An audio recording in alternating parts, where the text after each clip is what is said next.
mara pap toka ndavuze ati twende na kazi, twende kwa kasi ndefu sana. Yes, uyu munsi rero kopie kora ndaje n'umunezero udasanzwe iyo mbonye umurundi ateturuye uburundi, ateje imbere igihugu cy'u Burundi, ndaryoherwa cyane. Nawe sundi ni OLG Olege kuva mu gihugu cy'u Burundi, aho yaraye yemeje abanyarwanda. Ubu mu Burundi no mu Rwanda nta yindi nkuru iri kiravugwa, ni Olege n'indirimbo yiwe yise Nzonze ari kumwe na Papa Cyangwe. Iyo ndirimbo ukaba utarayumviriza, simbira ku rubuga rwa YouTube ni kwa Roki, kuko Olege baramusavye collabo, baramurondeye umurundi, mukamenya neza ko abarundi muri iki gihe barahiye. Yes, ni Olege rero yaduserukiye neza cyane, ibice 90% jewe ndemeza neza yuko Olege yaduserukiye bien. Twende umviriza kwanza akagace ka Olege, umviriza. Gwego watoto muko poa, watoto muko sawa, amasoni y'ibiki bajama, ugwego gwa hashitse bisa mutama tabute. Ni Olege haciye ukwezi kumwe gusa afashe Rutemibirere aja mu gihugu cy'u Rwanda, aho abenshi bari baza ngo agikorana na Bruce Melody n'abandi barimvye nyine bakomakome mu gihugu cy'u Rwanda, ariko yaciye tugarukana cazana umuririmbyi yitwa Papa Cyangwe. Uyo muririmbyi ntiyarazwi cyane, ariko gushika ubu Olege aramuteruye, aramushize ku rundi rwego. Papa Cyangwe arashimagije umusore wacu Olege. Papa Cyangwe murazinize ko atoroshe na wene. Papa Cyangwe nahunga mu gihugu cyacu Burundi atarafatisha gose, ariko mu Rwanda arakomeye. Mukamumenye neza yuko Papa Cyangwe afashe umugongo na Roki wa wundi asigura ngumusaza mugakina ngumuki wa Muroki, muca mwibuka, muca mumumenya neza. Papa Cyangwe rero mu gihugu cy'u Burundi akaba yamaze gufatisha, bivuye kuri nde, kuri OLG Olege.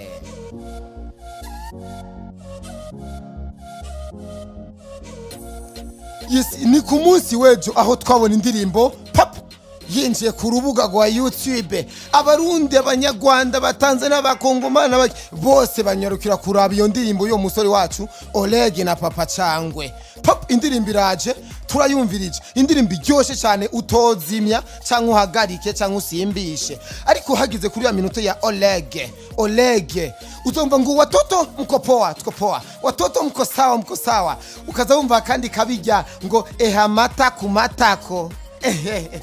Guys, ni ibintu biryoshye cyane ubyumvise, umva neza ko ari indirimbo zigezweho, ni za ndirimbo nyene tumenyereye zigezweho zaba abandi nyene bageze kure. Urigera akaba yaduserukiye neza cyane, neza indirimbo yamaze kuja ku rubuga rwa YouTube. Olege rero akaba kurushika kuri uno mwanya ariwe ariko aravugwa hirya nino, yahaturiye. Ninda temera ko hahiye, ndavyemeza neza ko hahiye. Amashime cyane kuri Olege, kandi ntugende utamushimiye Olege. Tumaze gufata indirimbo Nzonze tukayishira ku rubuga rwacu rwa Facebook, tukayipostinga, twagiye tubona umuririmbyi Sadbisatura aza arakomanta.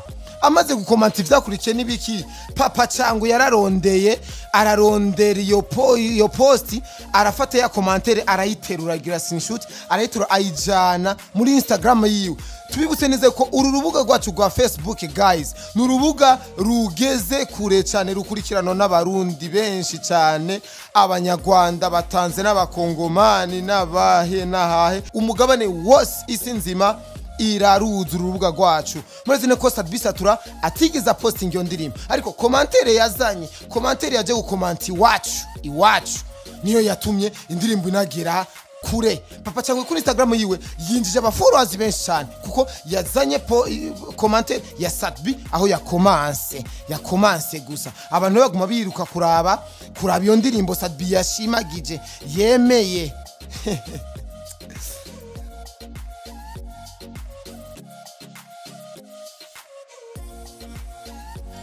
Tugaruke gato ku nyambaro zigize iyo video iyo ndirimbo.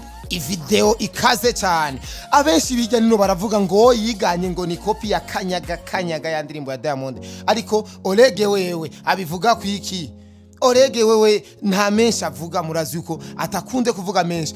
Twe tubona neza yuko atakopi yagize, ahubwo yambaye nkuko ahora yambara. Muzi neza ko Olege yambaye neza cyane, style yambaye vyajanye na video. Murabona neza na script y'indiri muraba nk'iyo nzu abantu hariya hejuru baruzuye. Murabona neza yuko ari creativity idasanzwe cyane. Olege rero akaba kenshi yasohoye igikorwa, amakomantere ntabura. Hari abambwe baramuvuga kuri ya ndimo yo pastor ngo indege ya fake ngo ibiki nibiki, ariko we waguma akora, aguma twika nubarabongeye neja azobasubira.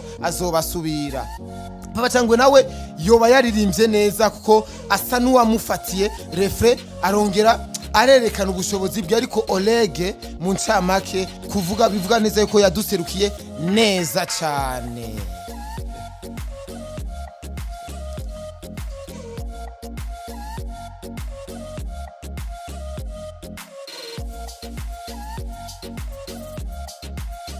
Bagenzi bandanye dukurikirana, ufyonde subscribe, utumire na bagenzi banyu, kuko nahandi muzoronka amakuru ari ku mwanya kandi aryoshe cyane, atoboye neza.